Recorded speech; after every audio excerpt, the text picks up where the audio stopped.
Nesse problema, temos um capacitor de placas paralelas de uma área A e uma certa espessura D, porém, aqui no meio é inserida uma barra de cobre.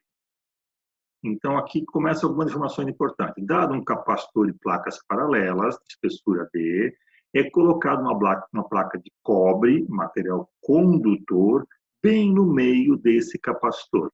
E ele quer saber, dentre outras coisas, qual que é a capacitância após colocar essa barra de cobre aqui no meio, essa barra condutora no meio de um capacitor.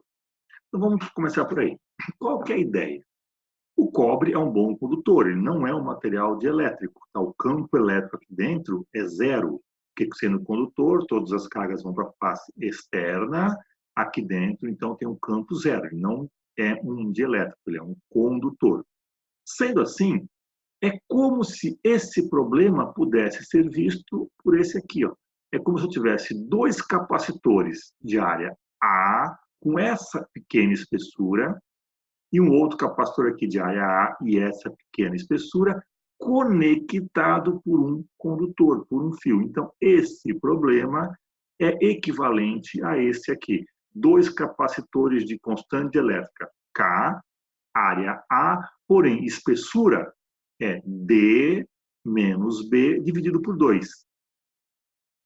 E o outro capacitor, consideramos com a mesma constante elétrica K, a mesma área A, a mesma espessura D menos B sobre 2.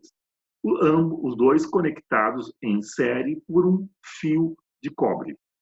Então, o que falta agora para nós é calcular qual a capacitância C1, qual a capacitância C2 e qual a capacitância dessa associação em série. Então, o que a gente faz aqui? A capacitância equivalente e a capacitância dos dois em série.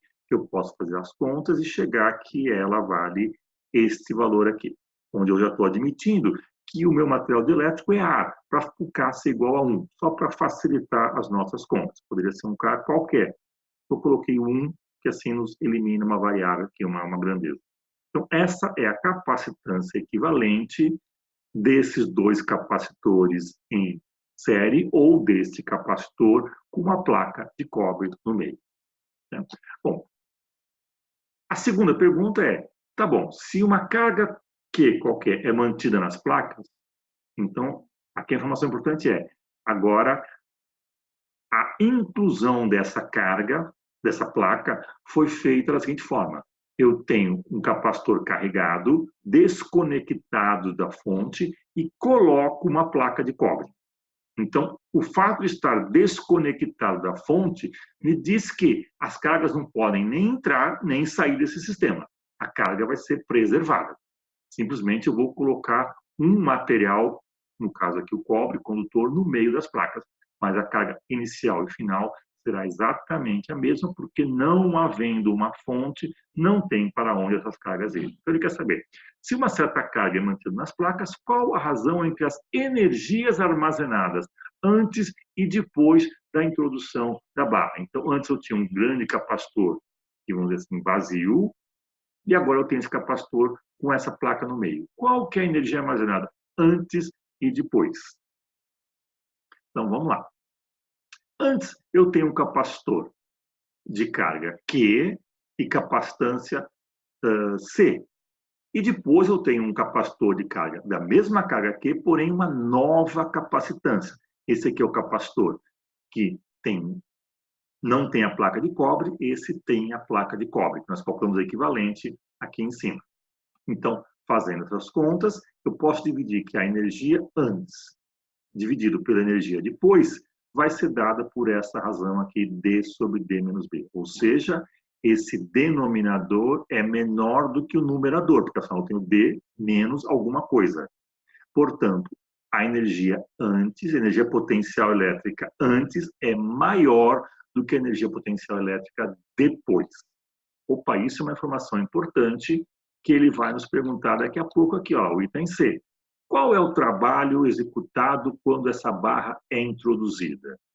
E continuando ainda, essa barra ela é atraída, ela vai espontaneamente para dentro do capacitor ou ela é repelida Então, você tem que fazer um certo esforço para colocar essa placa.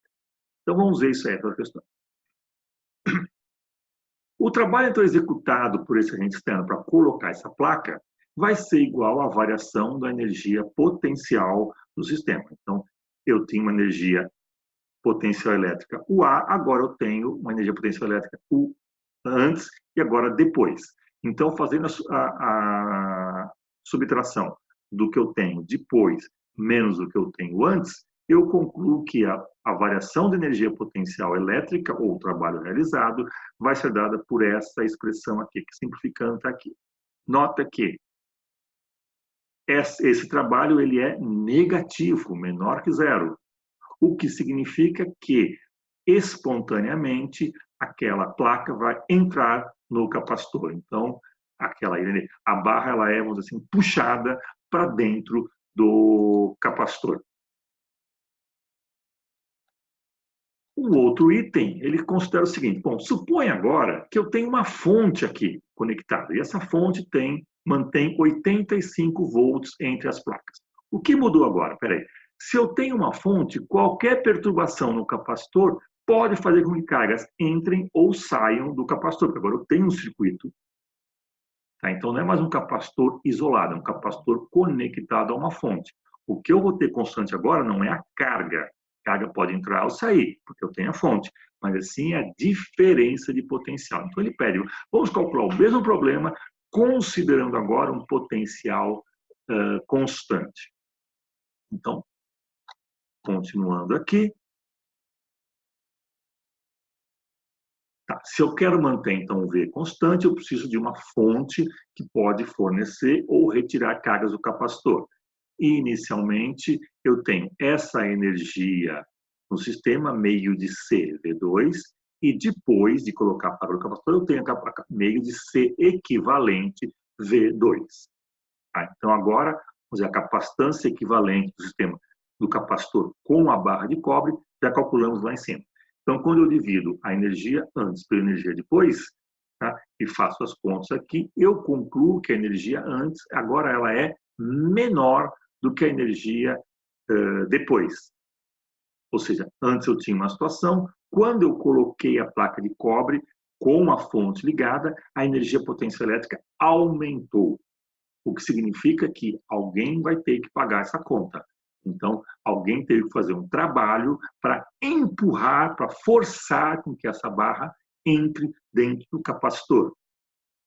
Então, e mais um cuidado, ao entrar dentro desse capacitor, ela vai ter a tendência de ser atraída para as placas, positivas ou negativas, vai ter uma polarização. Então, você tem que colocar exatamente no centro e ficar muito alerta, porque qualquer desequilíbrio, ela vai ser atraída para uma das placas. Então, precisa realizar trabalho. O trabalho aqui é positivo e tem esse valor aqui.